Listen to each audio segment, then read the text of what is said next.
अगर आप शरियानों की तंगी का शिकार हैं, कोलेस्ट्रॉल बढ़ गया है, शरियानों में कोलेस्ट्रॉल जम गया है, शरियानें तंग हो गई हैं और डॉक्टरों ने कहा है जी कि आपकी बाईपास सर्जरी होगी और आप इसके लिए बहुत ज़्यादा परेशान हैं, तो ये वीडियो आपके लिए इंतहाई ख़ास होने वाली है। अस्सलामु अलैकुम वरहमतुल्लाहि वबरकातुहू। मैं हूँ आपका मेज़बान हकीम लियाकत अली खिची और आप देख रहे हैं हमारा यूट्यूब चैनल हर्बल वर्ल्ड। और मौजू है हमारा आज का जी कि हमारी शरियानों में जो चर्बीले मादे, जो कोलेस्ट्रॉल जम जाता है, उनकी सफाई का देसी तरीका क्या है।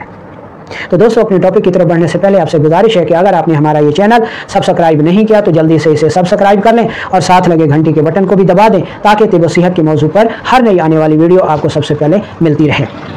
दोस्तों, आप खूब जानते हैं कि जब किसी भी चीज़ को ठंडा माहौल मिलता है तो वो चीज़ जमना शुरू हो जाती है और यही चीज़ हमारे जिस्म में भी वाक़ई होती है कि हमारी शरियानें, जो कि पूरे जिस्म को साफ़ खून फराहम करने के ज़िम्मेदार हैं, जब जिस्म में खुश्की या सर्दी बढ़ती है या तरी बढ़ती है तो ये तरी फिर खुश्क होना शुरू होती है, तो ये जो बलगम होती है ये फिर उन नालियों में जम जाती है और उनका रास्ता ब्लॉक कर देती है, जिसकी वजह से ऑपरेशन की नौबत आती है और डॉक्टर फिर ऑपरेशन करके नालियों की सफाई करते हैं, स्टंट डालते हैं, सर्जरी करते हैं, जो भी करते हैं ये उनका मामला है, हमें उनसे गर्ज नहीं है। हमने सिर्फ ये देखना है कि हम देसी तरीके से इन शरियानों की सफाई कैसे कर सकते हैं। दोस्तों, शरियानों का जो ज़ाती मिजाज है ये खुश्क, सर्द से खुश्क गर्म है, ठीक है, और जब इनमें चर्बीले मादे जमते हैं तो ये अपने मिजाज से हट जाती हैं, ठीक है। अब जो मुंजमद मादों को मुंजमद होने से बचाने वाला मादा है वो हमारे पास है सफ़रा। तो जब जिस्म में खुश्की सर्दी बढ़ जाती है, हम जब फास्ट फूड खाते हैं, जब हम जिनसी अद्वियात खाते हैं, जब हम लंबे अरसे तक जो है दाफे दर्द अद्वियात खाते हैं, एंटीबायोटिक का इस्तेमाल करते हैं, फास्ट फूड करते हैं, शराब नोशी करते हैं, ठीक है, तो हमारे शरियानों में ये मादे रुक कर मुंजमद होना शुरू हो जाते हैं और उनको ब्लॉक कर देते हैं। इसकी पहचान ये है कि ऐसे मरीजों की जो नब्ज़ होती है वो हरकत में इंतहाई तेज़ होती है, सांस की तंगी होती है, छाती के मकाम पर शदीद दर्द होता है, ठंडे पसीने आते हैं, पेशाब कम आता है, रंगत में सुर्खी माइल आता है और ये जो अलामात होती हैं ये रात को ज़्यादा तंग करती हैं।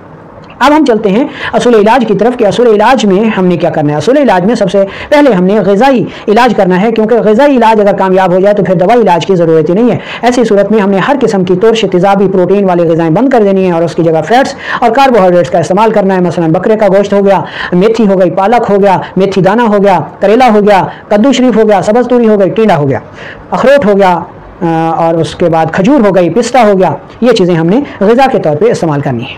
अब चलते हैं हम दवा के तौर पर। तो दवा के तौर पर आपको 3 चीज़ों की अशद ज़रूरत होगी इस मसले से जान छुड़वाने के लिए और शरियानों को देसी तरीके से साफ़ करने के लिए। ये 3 चीज़ें कौन सी हैं? पहले नंबर पर है हमारे पास लहसुन। आपने लहसुन लेना है, लहसुन देसी होना चाहिए, चाइना का कोई फ़ायदा नहीं।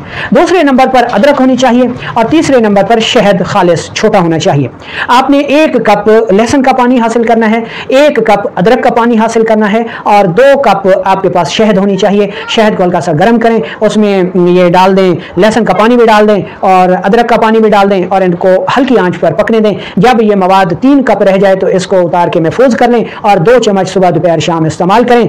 या अगर आप ये नहीं बना सकते तो अदरक 1 ग्राम और लहसुन की 2 बल्कि लहसुन को छोड़ दें, लहसुन आपने सिर्फ निहार मुंह 2 फली निगल लेनी है, अदरक का 1 टुकड़ा और 2 ग्राम कलवंजी और पानी का 1 कप आप कहवा बना लें, गुड़ या शहद से मीठा कर लें और सुबह दोपहर शाम इस्तेमाल करें। तो इस नुस्खे से भी शरियानें जो हैं वो साफ़ हो जाती हैं। ये इलाज आपने कुछ अरसे तक करना है तो इंशाल्लाह शरियानों में जो भी चर्बीले मादे जमे हैं, जो भी कोलेस्ट्रॉल जमा है, जो भी यूरिक एसिड जमा है, वो सब का सब दूर हो जाएगा और आपकी शरियानें बिल्कुल ऐसे साफ़ हो जाएंगी जैसा कि सेहत की हालत में होती हैं। उम्मीद है कि आपको ये वीडियो पसंद आई होगी, खुद भी सुने और आगे शेयर भी करें और इस वीडियो के मुतालिक आपका कोई भी सवाल हो आप कमेंट्स में करें, इंशाल्लाह आपको उसका जवाब दिया जाएगा।